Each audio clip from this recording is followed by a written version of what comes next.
Aujourd'hui, on est fiers à la CETER d'annoncer qu'on transporte par exemple 500 000 voyageurs la semaine dernière, qu'à ce jour on a transporté plus de 32 millions de voyageurs et qu'on est régulièrement sur des fréquences de 80-85 000 voyageurs avec des pointes à 95 000.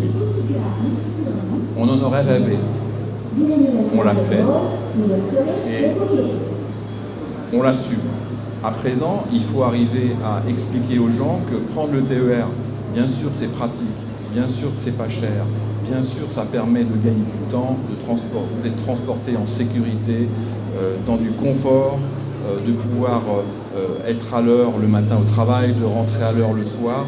Mais prendre le TER, c'est aussi une façon de préserver son environnement.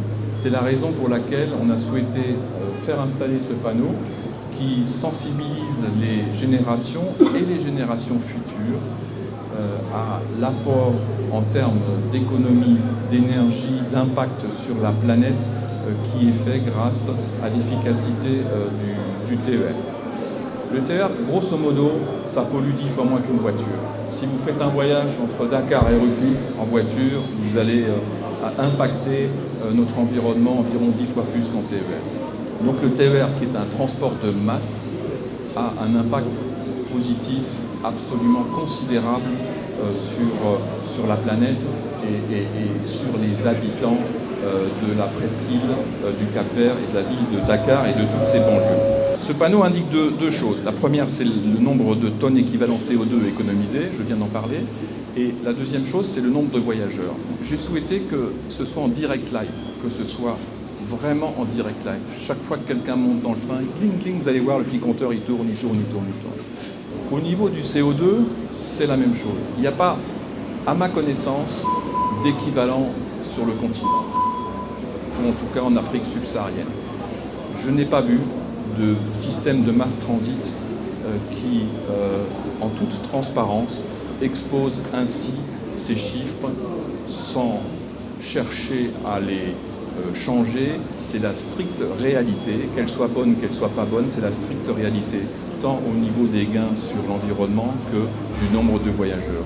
D'un point de vue environnemental, et c'est tout l'objet pédagogique de ce panneau, c'est de rappeler à la fois le nombre de voyageurs importants qui tous les jours prennent le train, mais surtout, en prenant le train, contribuent à la préservation de la planète, permettent au Sénégal et au Grand Dakar de répondre aux enjeux modernes de développement durable.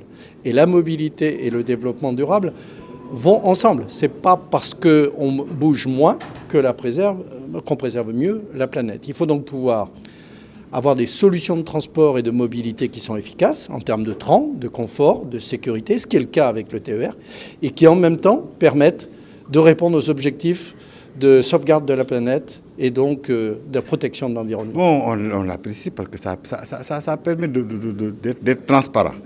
Sur le nombre de personnes transportées, ça nous permet d'être transparent.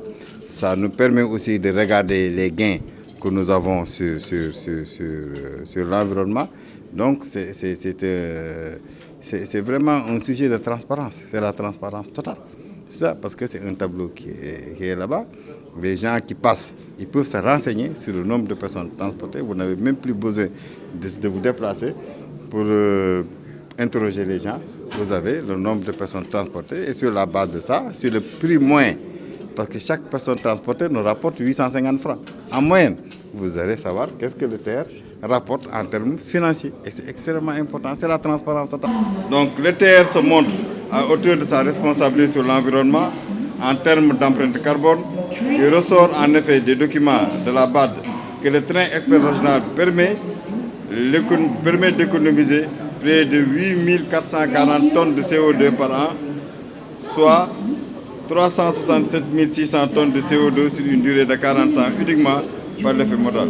Une étude réalisée par la CETER en 2002 a permis également d'estimer que chaque transport d'un passager sur la distance moyenne de la ligne du TER permet d'économiser 1,5 kg de CO2, ce qui engendre une économie de 22 000 tonnes de CO2 depuis le 18 janvier 2021. Vraiment, c'est colossal. Donc, c'est le projet le plus écologique actuellement, représentant environ 700 arbres plantés. Donc, L'équivalent de l'économie en CO2 représente un nombre d'arbres plantés.